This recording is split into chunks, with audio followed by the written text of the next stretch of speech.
Sir, you need to move. This seat belongs to a real premium passenger, not someone who, well, you understand.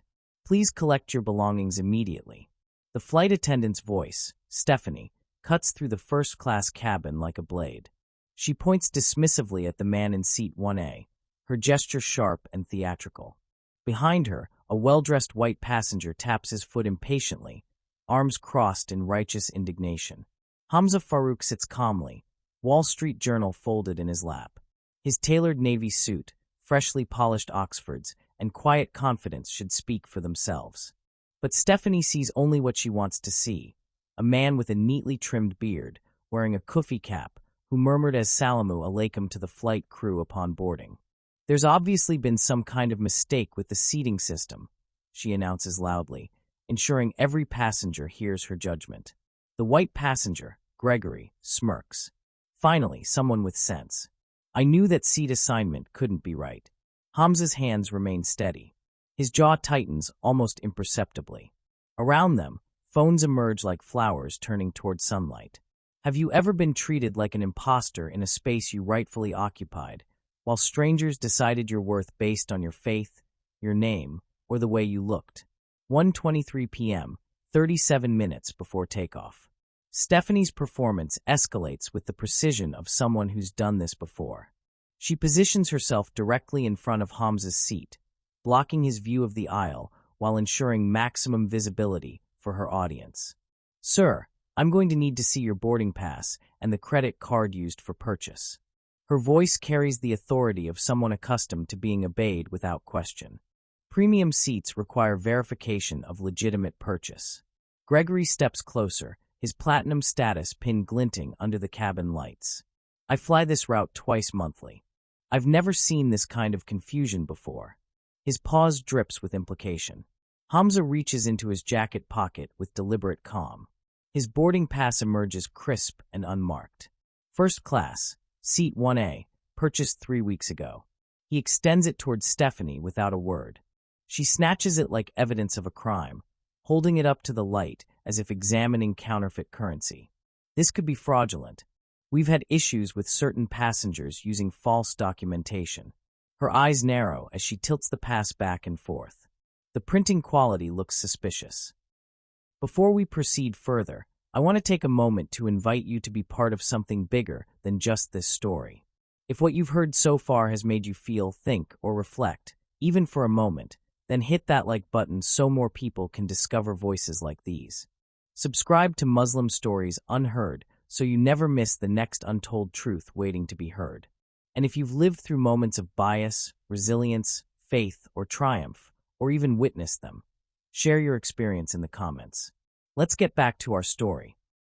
A young Muslim woman in seat 2B pulls out her phone. Her long hijab frames her face as her brow furrows. Excuse me, but this is insane. I'm recording this. Her voice shakes with barely contained anger. She opens Instagram Live, her viewer count climbing almost instantly. 23, 67, 156 viewers. Ma'am, please put your device away. Stephanie snaps without taking her eyes off Hamza's boarding pass. This is an internal airline matter.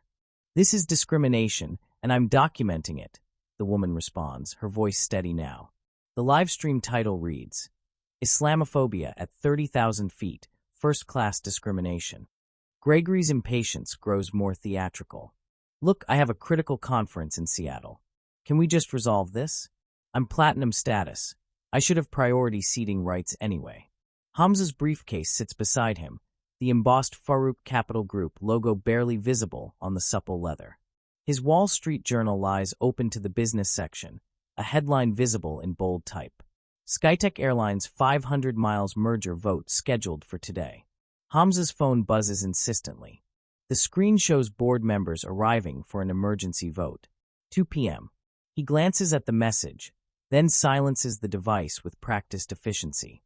Sir, Stephanie's voice grows louder, more commanding. I'm still waiting for your credit card verification. Premium purchases require additional authentication for, she hesitates, searching for diplomatic language. For security purposes.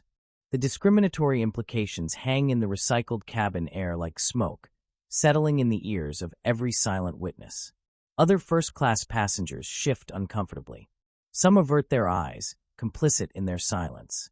Others lean forward, phones emerging, sensing something significant is unfolding.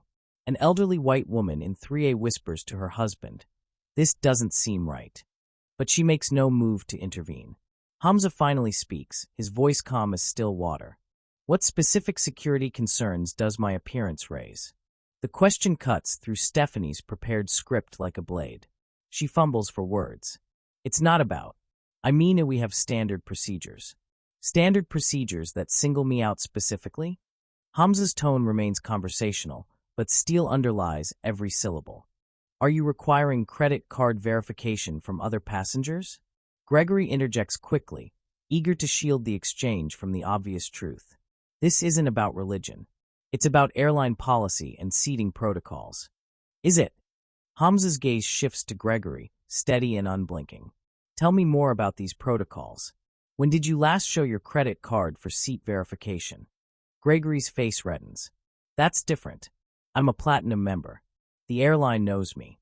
"They know you because you're white, or because you fly frequently?" The question lands like a physical blow. Gregory's mouth opens and closes without sound. The livestream viewer count hits 1,200. Comments pour in faster than anyone can read. "This is insane. Get his name. Sue them." Stephanie realizes she's losing control of the narrative. "Sir, we can resolve this quickly if you just cooperate. I can upgrade you to first class on the next available flight." "Upgrade me to the seat I already purchased." Hamza's eyebrows rise slightly. "How generous." The gate agent's voice crackles over the intercom. "Flight 892 to Seattle will begin final boarding in 30 minutes. All passengers should be at the gate." Gregory's agitation peaks. "Just move him already. I have a presentation at 4 p.m. This delay is costing me money." Stephanie nods, emboldened by his support. "Sir, if you don't comply voluntarily, I'll have to call security. We can't delay departure for other passengers." Hamza's phone buzzes again. This time, the message reads, "SKYC merger documents ready for signature, awaiting your approval." He glances at it, then at Stephanie's name tag. The irony isn't lost on him. She works for the very airline his company is about to acquire. "You'll call security," he repeats slowly, as if tasting the words. "For a passenger sitting quietly in his purchased seat, reading a newspaper? For a passenger disrupting airline operations and refusing to follow crew instructions?" Stephanie corrects, her voice rising for the benefit of her growing audience. "What instructions have I refused?" Another pause. Another fumble. Stephanie's script doesn't account for someone who responds with questions instead of compliance or anger. Hamza stands slowly, his full height commanding. He folds his Wall Street Journal with precise movements, places it in his briefcase beside documents marked confidential, Skytech acquisition. "I'll remember this interaction very clearly," he says quietly. Every word, every gesture, every assumption. Something in Hamza's tone makes Stephanie hesitate. There's no anger, no bluster, just the quiet certainty of someone who has never learned to doubt his own authority. "Sir, please don't make this more difficult than it needs to be," she says, but her voice wavers slightly. Hamza's smile contains no warmth. "Stephanie, you have no idea how difficult this is about to become." 1:31 p.m., 29 minutes before takeoff. Gate manager Patricia Reynolds strides down the jetway like cavalry arriving at a battlefield. Her 20-year tenure with Skytech Airlines shows in every confident step. She's handled problem passengers before, or so she believes. "What's the situation here?" Patricia demands, her voice carrying corporate authority. She surveys the scene, recording devices held high, agitated passengers, a crew member clearly out of her depth. Stephanie launches into a rapid explanation. "We have a passenger in seat 1A who won't provide proper verification for his first-class ticket. He's being non-compliant and disruptive." "Non-compliant? How?" Patricia asks, though her tone suggests she's already chosen sides. "Well, Stephanie fumbles. The actual facts don't support her narrative when spoken plainly. Gregory seizes the moment. "I'm a platinum member. I fly this route monthly for business. There's clearly been a seating error." He gestures dismissively toward Hamza. Some people just don't understand airline hierarchy. The live stream count explodes, 2,847 viewers. Comments flood faster than anyone can process. This is Islamophobia. Get their names. Sue the airline. The Muslim woman in 2B adjusts her camera angle to clearly capture Patricia's face. Sir, Patricia addresses Hamza with practiced diplomacy. Our platinum members do have certain priority privileges. If there's been a booking conflict, we can certainly accommodate you on our next available flight with full compensation. Hamza's response comes soft but cutting. There's no booking conflict. There's a discrimination problem. The words hang in the cabin like an accusation no one can ignore. Patricia's corporate smile flickers. Passengers lean forward, sensing the confrontation reaching a tipping point. Sir, that's a serious allegation, Patricia warns. I'd be careful about making unfounded claims. Would you? Hamza's tone remains conversational. What foundation would satisfy you? Recorded evidence? Witness testimony? Or do you need something even more specific? His phone buzzes insistently. The screen shows multiple missed calls from the SkyTech board secretary. Vote delayed pending your arrival. Merger documents require immediate signature. Patricia notices his expensive phone, the fine tailoring of his suit, the quiet confidence in the way he holds himself. Doubt creeps into her expression. Sir, can you tell me what you do for work? I solve problems, Hamza replies simply, usually involving underperforming assets and discriminatory practices. The ambiguity is intentional, a blade wrapped in silk. Patricia exchanges glances with Stephanie, both women suddenly less certain of their ground. Gregory's impatience boils over. This is ridiculous. I have a presentation at 4 p.m. that could make or break a $20 million contract. Every minute we waste here costs me money. $20 million? Hamza repeats thoughtfully. That's significant. His tone suggests it's barely worth mentioning. The observation lands strangely. Gregory's bluster deflates, who discusses $20 million like pocket change. Security officers appear at the aircraft entrance, Officers Martinez and Parker, responding to Stephanie's earlier call. Their presence transforms the atmosphere from uncomfortable to dangerous. Ma'am, we got a call about a disruptive passenger. Officer Martinez scans the scene, taking in the cameras and tense faces. Yes. Stephanie points toward Hamza. He's refusing to comply with seating instructions and making allegations against crew members. Officer Parker pulls out his incident report tablet. Sir, can you explain your version of events? I'm sitting in my purchased seat, reading a newspaper. The crew demanded additional verification based on. Hamza pauses meaningfully. Their assessment of my appearance. That's not what happened, Gregory interjects. There was a seating conflict. Platinum members have priority. Show me that policy in writing, Hamza challenges quietly. Silence. No one produces documentation, because no such policy exists. The captain's voice crackles over the intercom. Flight crew, we need departure clearance in 20 minutes. Please expedite any remaining boarding issues. Patricia feels the crushing pressure of schedule, passenger frustration, and corporate liability all converging. Sir, in the interest of time, we can resolve this by relocating you to another excellent seat. No. The single word stops all conversation. Hamza doesn't raise his voice, doesn't gesture dramatically. The quiet finality carries more weight than shouting ever could. Sir, if you don't cooperate, we'll have to remove you from the aircraft, Officer Martinez warns, his tone reluctant. Hamza rises slowly, gathering his briefcase. For a moment, it seems as though the confrontation is ending. Then, at the aircraft door, he pauses, pulls out his phone, and makes a call that changes everything. David, it's Hamza. Cancel the SkyTech merger vote immediately. Stephanie's face drains of color. Cancel what vote? Gregory demands. Who are you calling? What merger? But Hamza isn't finished. Execute full divestiture of all SkyTech holdings. Market sell, effective immediately. And David filed the federal discrimination complaint we discussed. We have multiple witnesses and video evidence. The cabin erupts in confused murmurs. Patricia's radio crackles urgently. Gate 23, we're receiving emergency calls from corporate headquarters. What's your status? I don't know. Patricia stammers into her radio. We have a passenger situation, but... Officer Martinez steps forward cautiously. Sir, who are you calling? What merger are you discussing? Hamza ends his call and turns to face the cabin. His demeanor shifts from defensive to commanding. A subtle but unmistakable transformation, like watching someone remember exactly who holds the power in the room. Stephanie, Gregory, Patricia. He addresses each by name, his voice carrying an authority that makes the rest of the cabin hold their breath. You've just participated in something that will cost SkyTech Airlines significantly more than a first-class seat. What are you talking about? Gregory's voice cracks. Hamza reaches into his briefcase, withdraws a business card, not handing it over, but holding it between two fingers like a blade. The $20 million contract you mentioned, Gregory, that's impressive. His smile is cold. My company was about to finalize a $500 million investment in this airline. He lets the pause linger, the silence heavy. Past tense.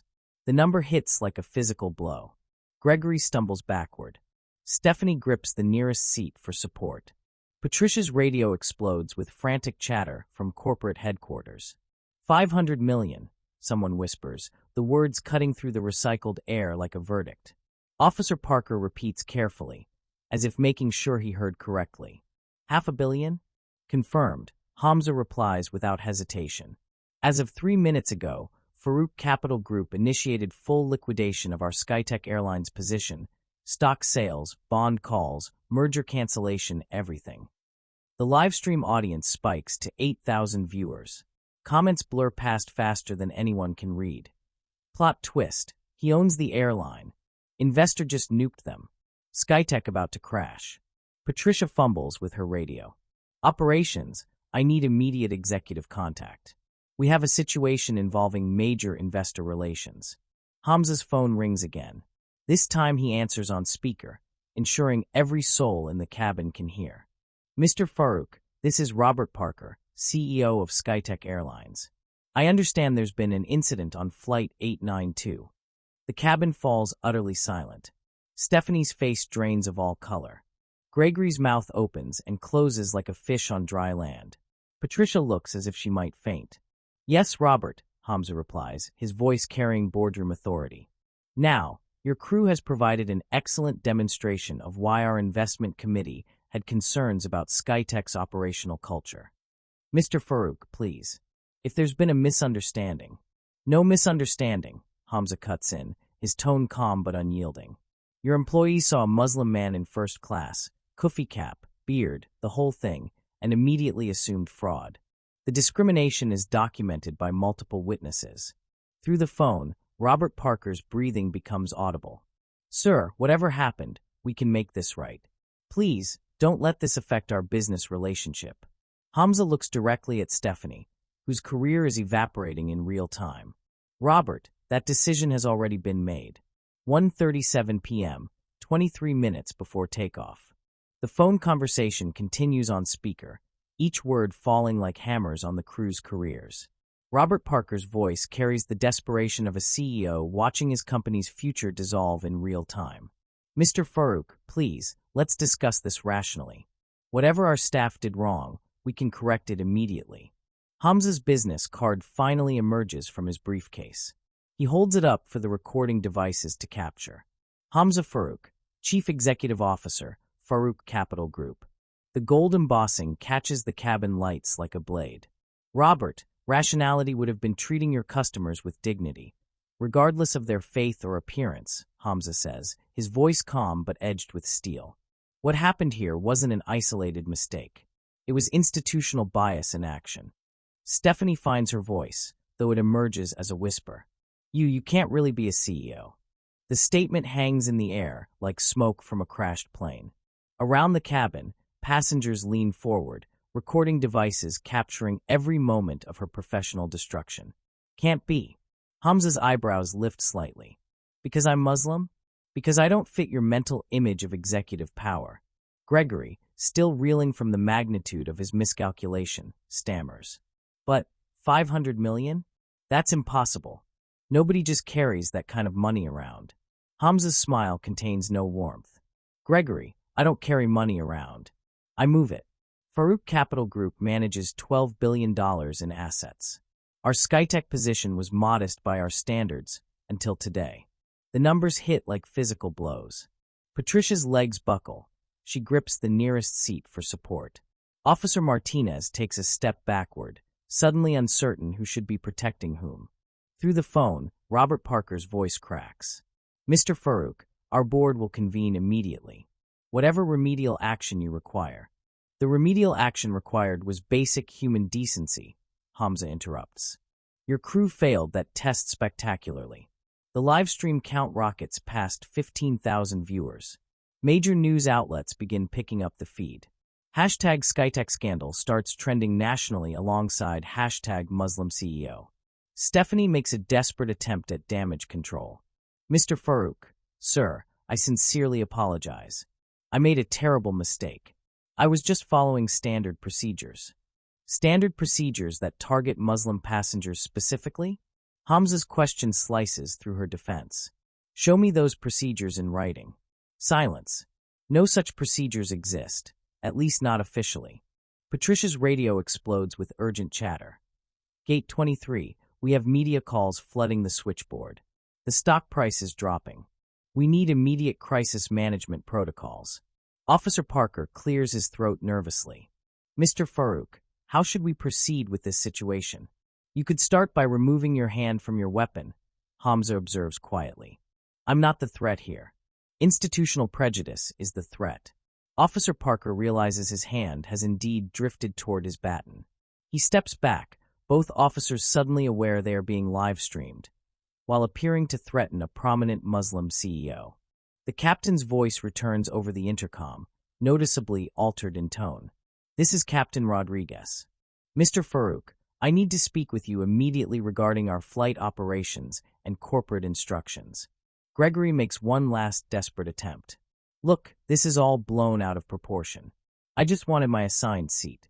There's no Islamophobia here, just standard airline confusion. Hamza turns his full attention to Gregory for the first time. Standard confusion that assumes a Muslim passenger is committing fraud. Standard confusion that demands additional verification from me, but not from you. I didn't say anything about religion. You didn't have to, Hamza says, his voice dropping to a conversational level that somehow makes it more devastating. You said some people don't understand airline hierarchy. You implied I don't belong in first class. Your meaning was crystal clear. The live stream audience reaches 20,000 viewers. Comments pour in faster than the servers can handle. Drag him. This is justice. He's about to learn today. Hamza's phone buzzes with urgent messages. He glances at the screen. CNN requesting immediate interview. Federal Aviation Administration opening investigation. Stock down 12% in after-hours trading. He tilts the phone toward the cameras, ensuring the audience sees the messages. These are the real-time consequences of discrimination in the digital age. Your behavior doesn't exist in a vacuum anymore. Patricia makes a last-ditch attempt. Mr. Farouk, if we could discuss this privately. Privately? Hamza's laugh is sharp, humorless. You made this public when you profiled me in front of dozens of witnesses. We'll resolve it publicly, too. Through the phone, Robert Parker tries again. Sir, we're prepared to offer significant compensation for this misunderstanding. Compensation for what misunderstanding? Hamza's tone sharpens. Are you suggesting your employees were confused about my faith? Confused about basic human dignity? No, sir. That's not what I meant. Then what exactly are you compensating me for? Be specific. The question traps Robert Parker in an impossible position. Acknowledging Islamophobia opens corporate liability. Denying it risks detonating what's left of the airline's public reputation. Denying it would contradict the recorded evidence. Stephanie breaks completely. Mr. Farouk, please. I have 3 children. I need this job. I'm sorry. I'm so deeply sorry. Hamza's voice remains devastatingly calm. Your children deserve better than a mother who teaches them that faith or appearance determines human worth. He doesn't soften. Your apology isn't to me. It's to every Muslim passenger you've humiliated before today. The words land like physical blows. Stephanie's quiet sniffles collapse into audible sobs, the the sound carrying through the cabin. Hamza's tone gains strength. Gregory, you mentioned not understanding airline hierarchy. Let me clarify it for you. He doesn't blink. Farouk Capital Group invested $487 million in SkyTech Airlines 6 months ago. That investment is what funded your precious Platinum Benefits program. Gregory's face drains of color. What are you saying?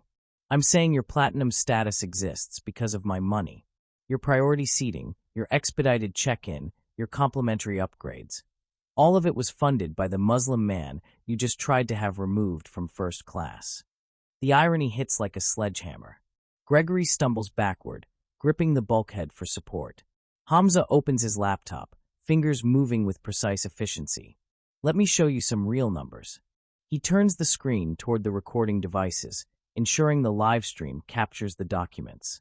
Farouk Capital Group, $12.3 billion assets under management. SkyTech investment, $487 million across equity stakes and convertible debt instruments. Current market capitalization of SkyTech Airlines, $4.2 billion.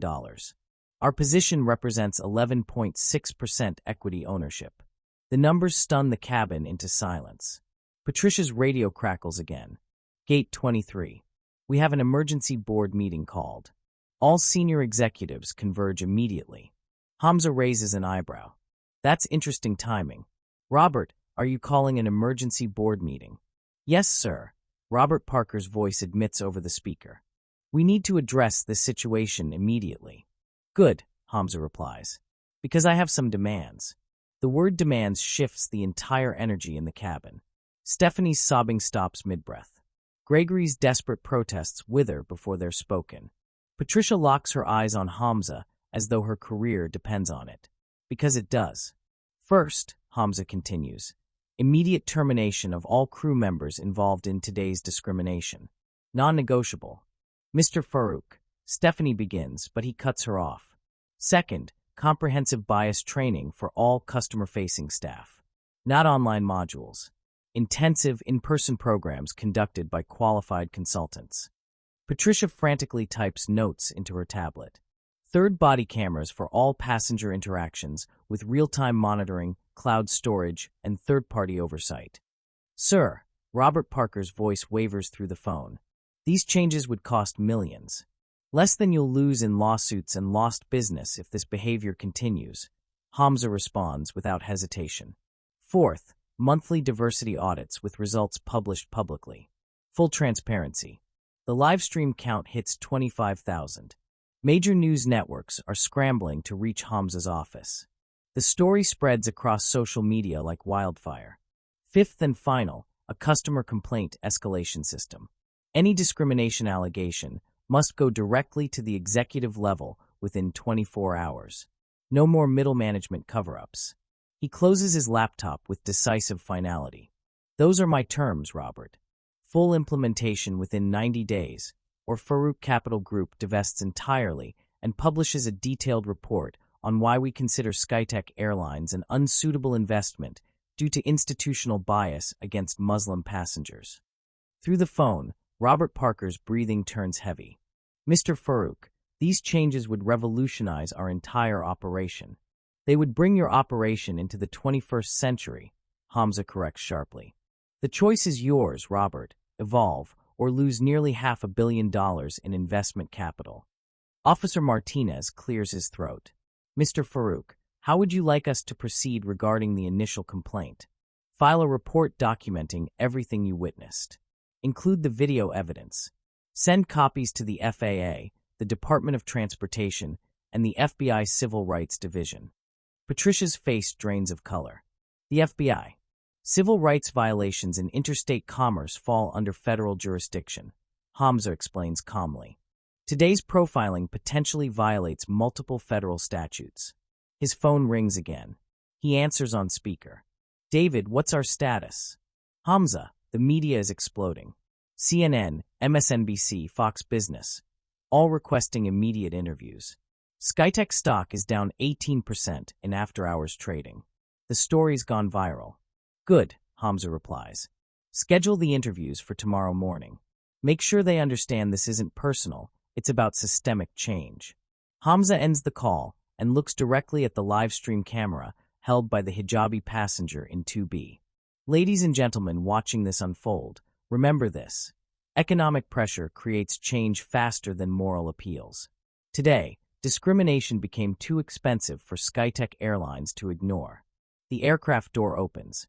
Captain Rodriguez appears, his uniform crisp but his face pale with stress. "Mr. Farouk, I've received direct orders from corporate headquarters. Whatever you need to make this right, whatever accommodations, whatever changes, we're authorized to implement immediately." Hamza stands, his full height commanding the cabin's attention. For the first time since this ordeal began, he allows himself a small smile. "Captain, the only accommodation I need is basic human dignity. Everything else is negotiable." 1:45 p.m., 15 minutes before takeoff.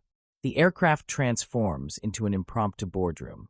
As Hamza's phone conference with SkyTech's executive team begins, Captain Rodriguez patches the call through the aircraft's PA system, ensuring every word reaches the growing digital audience. The live stream count surges past 35,000 viewers. "Mr. Farouk, this is Jennifer Liu, Chief Operating Officer." A crisp voice announces through the speakers. "We have our entire C-suite on this call along with legal counsel." Hamza opens his laptop, pulling up real-time financial data. "Jennifer, excellent. Let's discuss numbers, since that's the language corporations understand best." His fingers move with surgical precision across the keyboard. SkyTech Airlines reported $4.7 billion in revenue last year. Customer satisfaction ratings, 2.4 out of 5 stars. Industry average, 3.6 stars. Your company consistently ranks in the bottom quartile for passenger experience. Patricia scribbles frantic notes, her career dangling by a thread. Stephanie sits frozen, finally understanding the magnitude of what she's triggered. "Now, let's address discrimination-specific metrics," Hamza continues, his voice carrying boardroom authority. Discrimination complaints filed against SkyTech last year, 847. Industry average for airlines of comparable size, 234. That's 262% above industry standard for bias incidents. Through the speakers, uncomfortable silence from the executive team. Then Jennifer Liu's voice returns, carefully controlled. "Mr. Farouk, where did you obtain internal complaint data?" "Due diligence files from our investment evaluation," Hamza replies smoothly. Farouk Capital Group doesn't invest $487 million without comprehensive operational audits. Your bias problem was flagged 6 months ago as a material business risk. Gregory, still reeling from his spectacular miscalculation, finally finds his voice.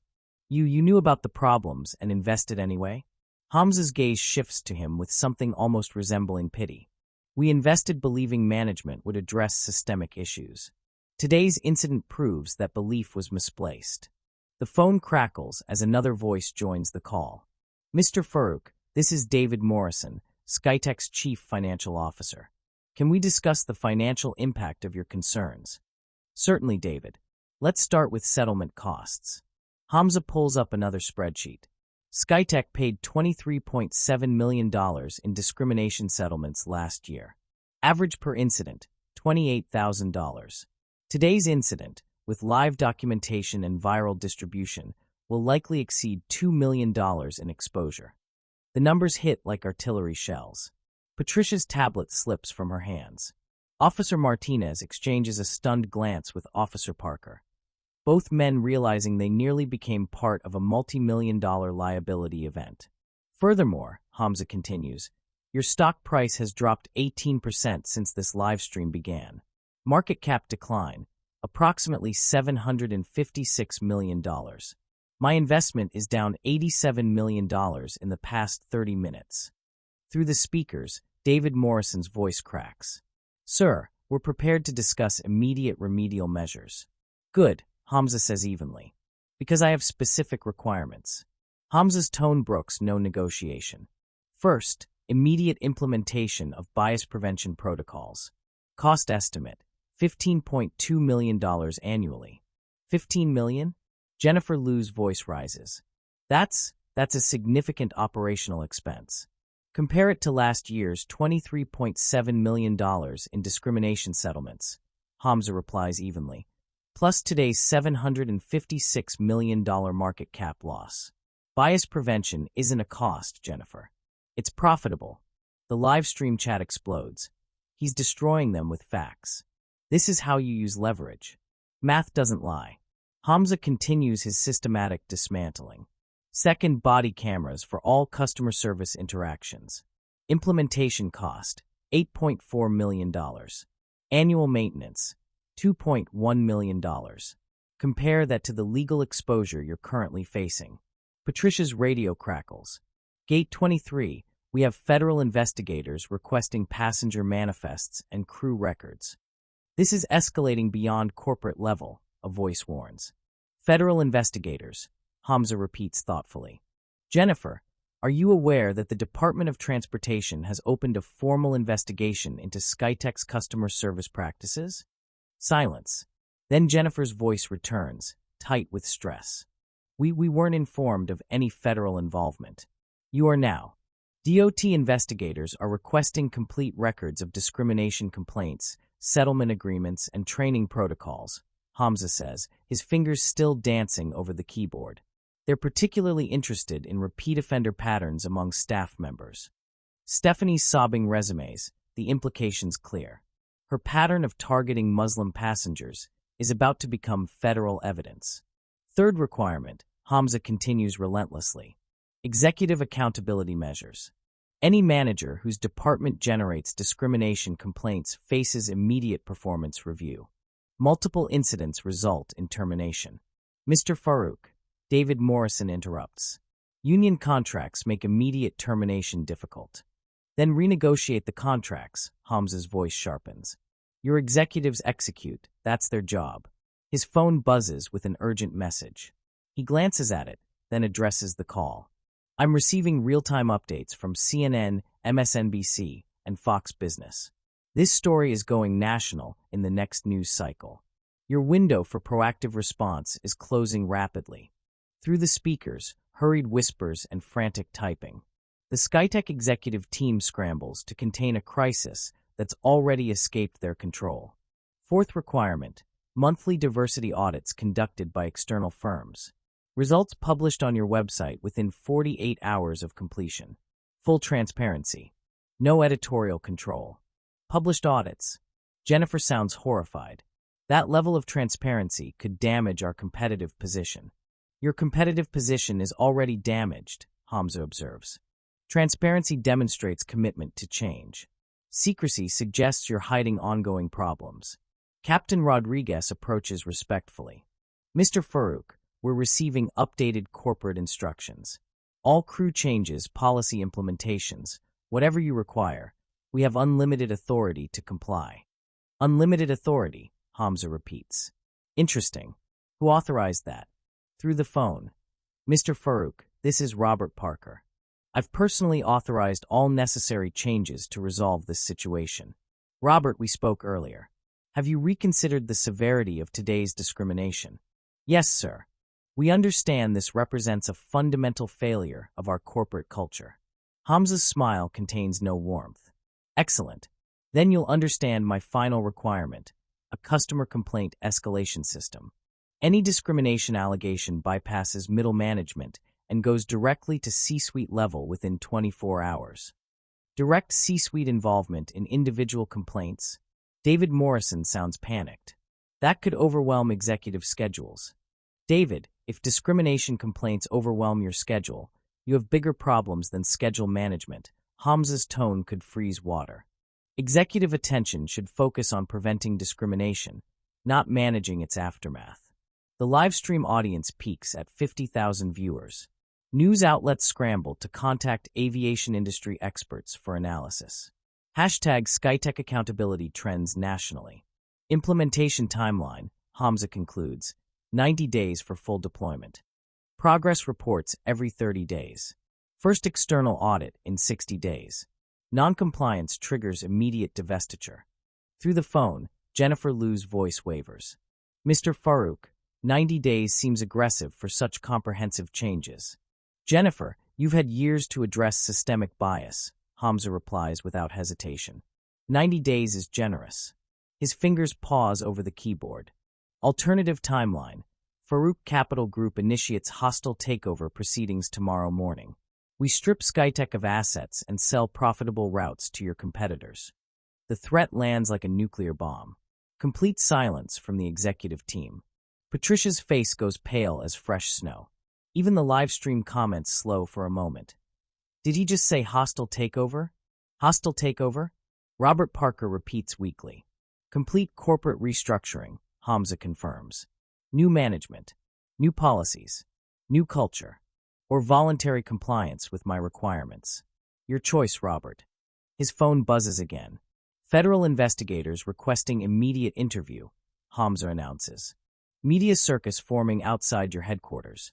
The federal investigation is accelerating. DOT investigators want to interview me within the hour. My testimony will include today's incident as evidence of institutional bias patterns. Mr. Farouk, Jennifer Liu's voice carries desperation. What guarantees do we have that compliance will prevent divestiture? You have my word that comprehensive reform will maintain our business relationship. You have no guarantees about the federal investigation's outcome. Hamza checks his watch. You have 10 minutes to provide formal acceptance of all requirements. 10 minutes. David Morrison protests. We need board approval for changes this significant. David, your board sold me controlling influence when they accepted my investment, Hamza says flatly. These aren't requests. They're corporate directives from your largest institutional investor. The power dynamic crystallizes completely. Hamza isn't just an aggrieved passenger. He's effectively their boss. 5 minutes remaining, he announces calmly.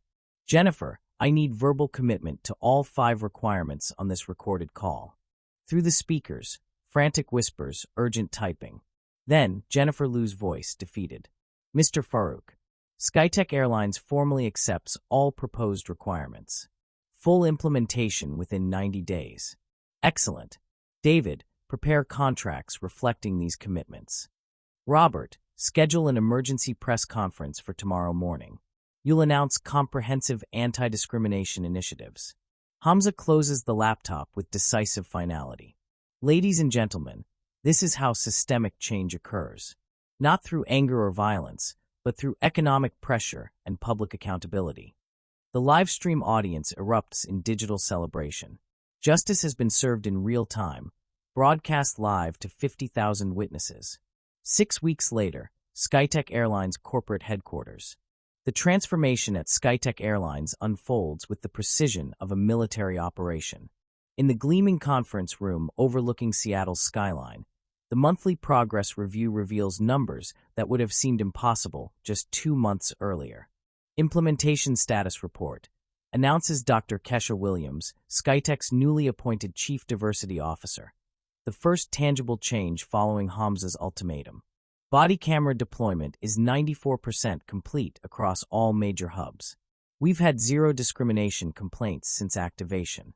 Robert Parker sits at the head of the mahogany table, flanked by executives whose careers now depend entirely on successful reform execution. The live stream that once destroyed their reputation now serves as a case study in corporate accountability. Customer satisfaction scores? Parker asks, though he already knows the answer will redefine how he views business fundamentals. Up 47% since policy implementation, reports Maria Santos, now Customer Experience Director after her professionalism during the original incident earned her a promotion. We've processed 2,347 customer interactions under the new protocols, satisfaction rating, 4.3 out of 5 stars. The numbers represent more than statistical improvement. They quantify dignity's economic value. Jennifer Liu, still adjusting to her reduced authority, provides the financial update. Discrimination-related legal expenses are down 89%. Settlement costs, 0 for 6 consecutive weeks. Through video conference, Hamza participates remotely from Farouk Capital Group's Chicago headquarters. His presence transforms routine corporate meetings into accountability sessions. Federal investigation status? Hamza asks. DOT completed their comprehensive audit last week. Parker responds, consulting notes that chronicle his company's resurrection. They found substantial improvement in all measured categories. The investigation is transitioning from punitive to advisory status. The federal scrutiny, initially terrifying, has become Skytech's salvation. Department of Transportation oversight forced systemic changes that improved operations across every measurable metric. Dr. Williams continues.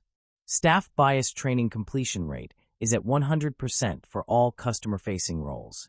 We've identified and addressed unconscious bias patterns in 78% of participants.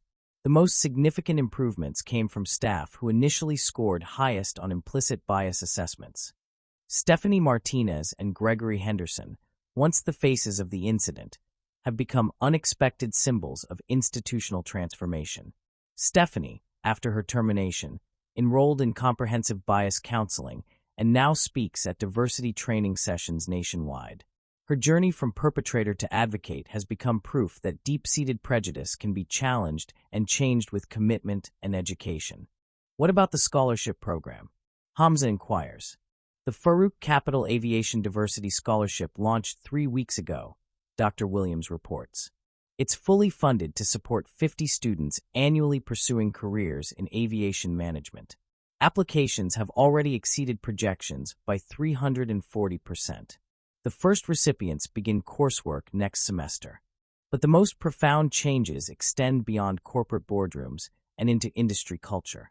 The incident, now studied in business schools as the Skytech transformation, has sparked similar reforms across the aviation sector. Industry response? Hamza prompts, continuing his methodical review. 7 major airlines have implemented similar protocols, Parker admits. Delta, United, American, Southwest, JetBlue, Alaska, and Spirit have all adopted variations of our bias prevention systems. They're calling it the Farouk Protocol. The irony isn't lost on anyone. The discriminatory treatment of one Muslim CEO triggered industry-wide reform, benefiting millions of passengers of all backgrounds.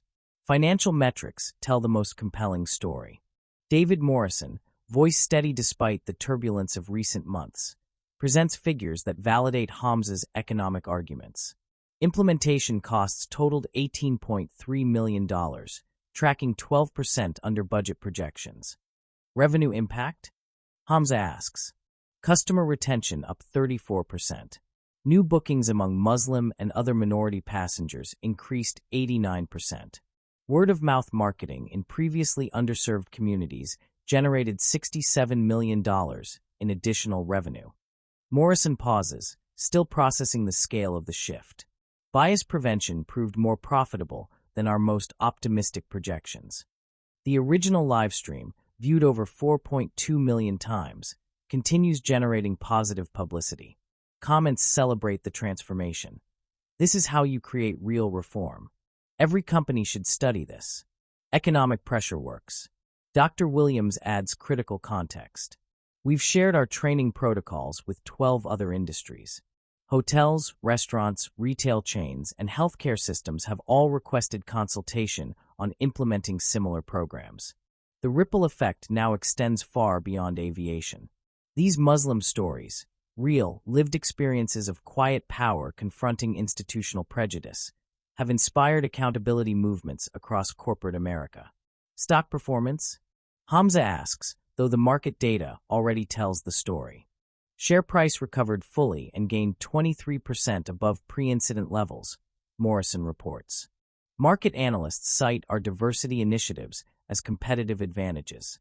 ESG investors are now targeting Skytech for portfolio inclusion. Environmental, social, and governance investment criteria now favor companies with documented bias prevention systems. Discrimination, once swept under the rug, is now recognized as not only morally wrong, but financially devastating. Hamza's voice carries unmistakable satisfaction through the video conference. Robert, has the board voted on permanent policy adoption? Unanimous approval last week, Parker confirms. All reform measures are now permanent corporate policy, embedded in our operational DNA, Parker announces. He glances at his legal team. We've also established the Skytech Dignity Foundation, providing legal support for discrimination victims across all industries. The transformation from perpetrator to advocate has become Skytech's most powerful legacy. They've learned that real change requires constant vigilance and systematic accountability. Justice implemented, measured quarterly, sustained indefinitely. 1 year later, the legacy continues. Hamza Farooq's story became more than viral content. It became a masterclass in strategic accountability.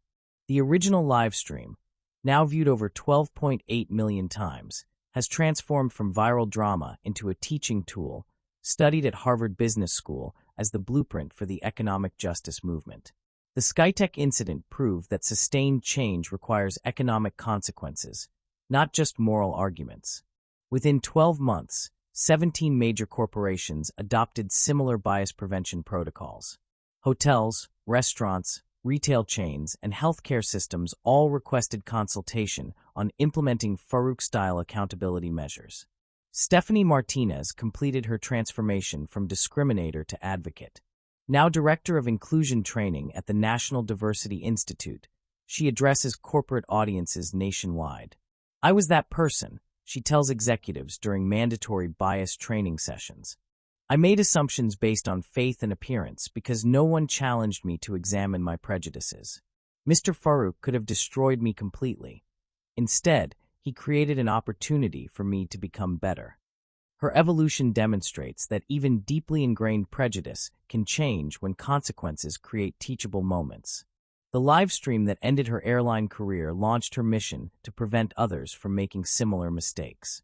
Skytech Airlines has since become the industry's diversity leader, with customer satisfaction scores reaching 4.7 out of 5 stars. Employee retention improved 52% as staff reported pride in working for an inclusive company. The economic argument proved irrefutable.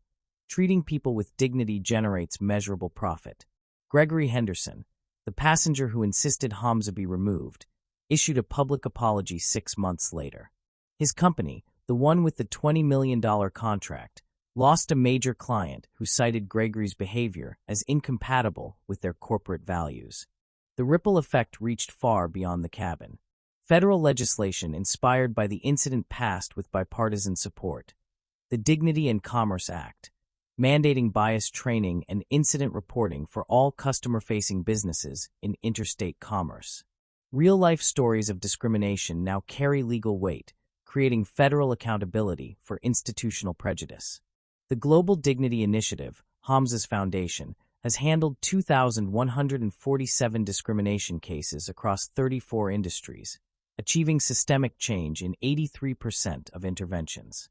Their model, documentation, economic pressure, public accountability proves effective across sectors. Power without purpose creates temporary change, Hamza reflected during his recent TED Talk. Power with purpose creates permanent transformation.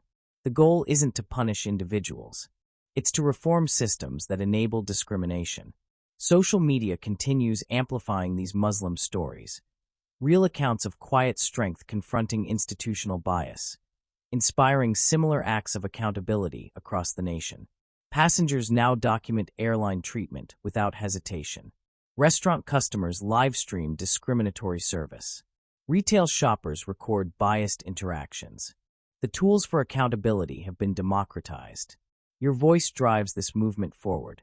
Have you experienced discrimination in business, travel, or daily interactions? Document it safely with your phone. Share your experiences in the comments below. Support companies that prioritize dignity for all customers. These real-life stories create change when shared widely. Whether as a victim, witness, or ally, your actions contribute to a growing demand for systemic accountability. Subscribe to Muslim Voices Unheard for more stories of strategic power creating institutional change. Share this video with anyone who needs to understand how individual courage can transform entire industries. Comment with your encounters with bias or moments when you stood up for others. Together, we're writing new chapters in the ongoing Muslim stories of resilience, strategy, and victory. Justice isn't just served. It's systematized through your continued documentation and your refusal to stay silent.